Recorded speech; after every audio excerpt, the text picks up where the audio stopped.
Africa Content TV.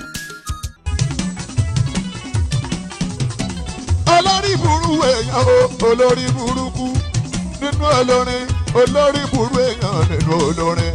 Òpònú ajíradà, Ọmọlá lọ́mí olè, Portable àbùkìjẹ. Ó ti pé wàhálà sínú ayé ẹ nígbà kan. Ó ti débẹ̀ kékeré ní tẹ́lẹ̀ yẹn. Ara rẹ̀ tí ó yà kó máa yá ní túláàsì. Wèrè ara rẹ̀ kíyá ló máa fẹ́ dànù. Bọ́yá wọn yìí nù nẹ̀tẹ́jọ́ máa sọ̀rọ̀ síra yín. Ló pe kábíyèsí ta ló bí ẹ tí yóò tó ẹ. Olórí ibú ojú rí pé o tún sọ̀rọ̀. Àwọn wo ló ń gbọ́ ẹ lẹ́yìn àwọn wèrè ẹgbẹ́. Kó gbọ́dọ̀ séèyàn gidi lẹ́yìn wèrè ẹgbẹ́.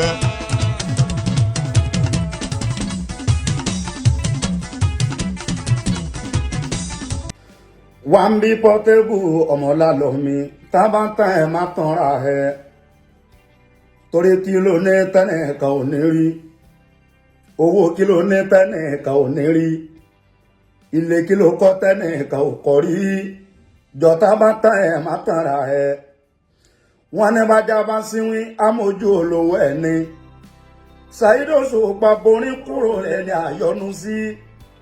Portable Ọmọlá lọ́mí tá bá ń sọ̀rọ̀ kówó Osupa jù ẹ lọ ní ndọ́sì gan Osupa jù ẹ lọ tá bá sọ̀rọ̀ ọlá Osupa jù ẹ lọ tá bá sọ̀rọ̀ bíbí ẹni bí ẹ lọ́mọ ni bájá bá wọn sí àmójú olówó rẹ̀ toródò adágún yàtọ̀ sí èyí tó ń sàn anábì ìzà òsèfìwé Musa ẹ má fi sálángà ẹ má fi wé kànga mọ́ Osupa ti kúrò lẹ́ni àyọnu sí ṣe pẹ̀lẹ́pẹ̀lẹ́